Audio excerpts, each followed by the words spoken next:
ఒకసారి జ్ఞాపకం చేసుకో. దేవుడు నీ కోసము ప్రాణం ఇచ్చాడు, నువ్వేమిచ్చావు? దేవుడు నీ కోసం ఒకరికి 40 కొరడా దెబ్బలు తిన్నాడు, ఏమిచ్చావు? నీకు మందిరానికి రాకపోయినా ఆహారం ఇస్తూ ఉన్నాడు. నీ పిల్లలు నీ మీద తిరుగుబాటు చేసినా దానిని సమాధానపరుచుతూ ఉన్నాడు. అంతటి దేవుడిని పెట్టుకుని నువ్వేమిస్తూ ఉన్నావు? శోధిస్తూ ఉన్నావు. హల్లెలూయా. తగనా? అది తగునా? ఆయన ప్రశ్నిస్తే మన దగ్గర సమాధానం లేదు. ఓ నా కుమార్తె, ఓ నా కుమారుడా, మై డాక్టర్, మై సన్, నువ్వు నేను చేసిన దాన్ని నువ్వేమి ఇచ్చావయ్యా నాకంటే? సమాధానం ఏముంది మన దగ్గర? ఉందా?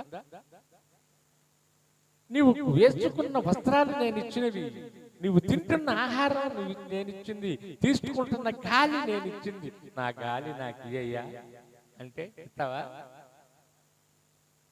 నా వస్త్రాలు నాకు ఇవ్వమంటే దిగంబరిగా ఉంటావా? కొద్దిగా చినిగితేనే వేసుకోవట్ల బట్టలు, కొద్దిగా చినిగితే అసలు బట్టలు లేకుండా ఉండమంటే ఉంటారా? తినకుండా ఉండమంటే ఉంటారా? ఇప్పుడంతా మేకప్లు అయిపోయింది. గంటకు ఒక డ్రెస్సు, టౌన్ పోతుందని ఒక డ్రెస్సు, వాటర్ వస్తుందని ఒక డ్రెస్సు, బయటకు వెళ్తామని ఒక డ్రెస్సు, ఇంట్లో ఉంటామని ఒక డ్రెస్సు, డ్రెస్సు. ఈ డ్రెస్సులకే అయిపోతున్నాయి డబ్బులు. దేవుడే ఉన్నాడు తెలుసా? మహిమ వస్త్రాలు ఇస్తా నేను, మీరు దిగులు పడబాకండి. ఏ వస్త్రం? మహిమ. మహిమ నీకే ప్రభో, ఘనత నీకే ప్రభో. ఎవరికి కావాలి? మహిమ ఆయనకే, ఘనత ఆయనకే ఇవ్వాలి నీవు. అప్పుడే నీవు మేలుకి అర్హుడు అవుతావు. అందుకే సామెతల గ్రంథములు అంటాడు కదా, భక్తుడైన సొలొమోను అంటాడు, నీతిమంతుల పిల్లలకి భిక్షమెత్తుకోరంట. నీతిమంతులుగా ఉన్న వారికి, యథార్థంగా ఉన్న వారికి, వారి తలపైకి ఏమొచ్చింది? దీవెన. హల్లెలూయా. నీతిమంతులుగా ఉంటే దీవెన, నీతిగా ఉంటే ఆశీర్వాదం, నీతిగా ఉంటే పరలోకం. కానీ పక్కవాడిని దోచుకోవాలని చూస్తే నరకం. పక్కవాడిని మోసగించావా? నరకం. పక్కవాడిని నీవు పూచిక పుల్లైన ఆశించకుండా నీకిచ్చిన దానిలో తృప్తిపడి, నీకిచ్చిన దానిలో చాలకపోతే యేసు పాదాలు పట్టుకుని అడుగుకుని నీ ప్రయాణాన్ని కొనసాగిస్తే నీవు, నీ కుటుంబము, నీ పిల్లలు నూరంతలుగా దీవించబడతారు. హల్లెలూయా. పక్కనే ఇర్మియా గ్రంథములోకి రండి. ఇర్మియా గ్రంథము 5వ అధ్యాయములోకి రండి. ఇర్మియా గ్రంథము 5వ అధ్యాయము 23 నుండి 25 వరకు చదువుగా విందాం.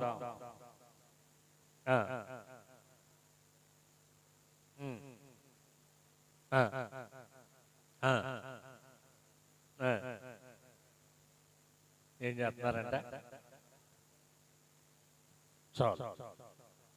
ఇప్పుడు క్రైస్తవులందరూ కూడా పైకి భక్తిగానే ఉంటున్నారు, పైకి బైబిల్ పట్టుకునే ఉంటున్నారు, కానీ తిరుగుబాటు చేస్తున్నారు. ఈ అమ్మాయి అలా, ఆ అబ్బాయి అలా, ఇది అది అని తిరుగుబాటు చేసి వారు లేనిపోయిన పాపాన్ని మూట కట్టుకుని పరదేశికి దూరం అయిపోయి అపవాదికి దగ్గరవుతూ ఉన్నారు. అదే యెషయా గ్రంథంలో కూడా అంటాడు, ఆకాశమా ఆలకించు, భూమి చెబుగుము, నా పిల్లల్ని పెంచి పెద్దవారిని చెయ్యాలంటే నా మీద తిరుగుబాటు చేస్తున్నారు. ప్రార్థనకు రమ్మంటే తిరుగుబాటు, ప్రార్థన చేయమంటే తిరుగుబాటు, పాట పాడమంటే తిరుగుబాటు, అంతా తిరుగుబాటు. ఈ స్వభావం ఎక్కడి నుండి వచ్చిందంటే అపవాది దగ్గర నుండి.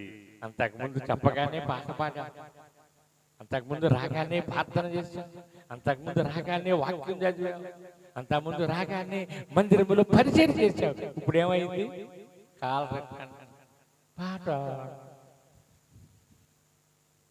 పాడమ్మా, నేను సిద్ధపడలా, భోజనటానికి సిద్ధపడతల్లా, బజార్కి వెళ్తానికి సిద్ధపడతల్లా. ఇక్కడికి వచ్చే తల్లికి సాకులు,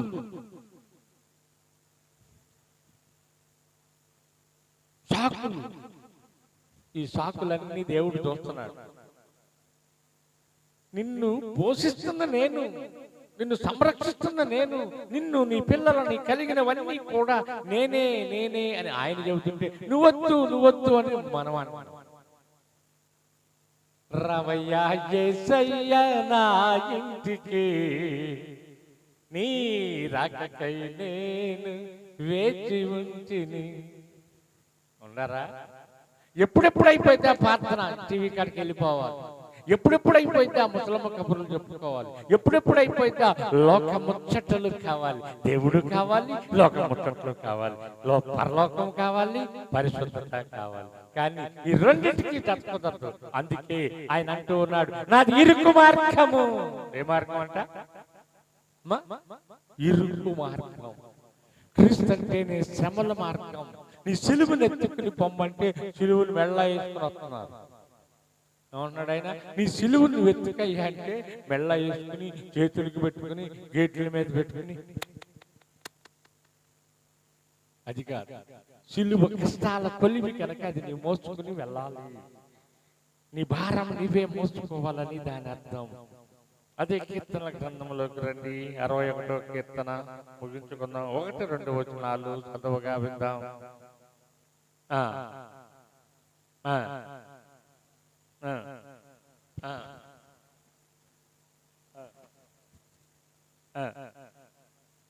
హల్లెలూయా.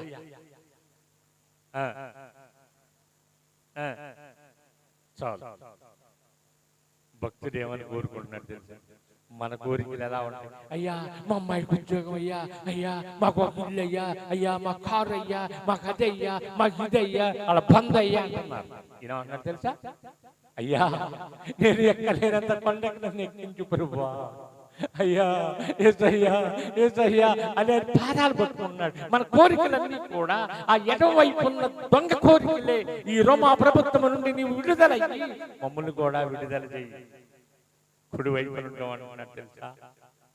అయ్యా యేసయ్యా నీ రాజ్యముతో వచ్చినప్పుడు నన్ను జ్ఞాపకం చేసుకో. నువ్వు అంటున్నావా, ప్రభా ఈ ఉపవాస ప్రార్థనలో నేనున్నానయ్యా, నీ రాజ్యం ఉంది కదా, నీ రాజ్యంతో వచ్చేటప్పుడు నన్ను నా కుటుంబాన్ని జ్ఞాపకం చేసుకుని నీ పరదేశిలో నీ కుడి వైపును ఉండి నిన్ను శుద్ధించే భాగ్యం నాకు, నా పిల్లలకి, నా రక్త సంబంధికులకి, నా స్నేహితులకి దయచేయని ప్రార్థన చేస్తావా? ఆ ప్రార్థన నీవు చేయగలిగితే మోకరించి ప్రార్థన చేద్దాం, మోకరించి ప్రార్థన చేద్దాం. ఈ రోజున అందరూ ప్రార్థన చేద్దాం. ఉపవాస గడి గనక మొదటి ప్రార్థన ఎవరు చేస్తారు? అభిషిక్త గారు చేస్తారు. అందరూ కూడా ఏకీభించండి.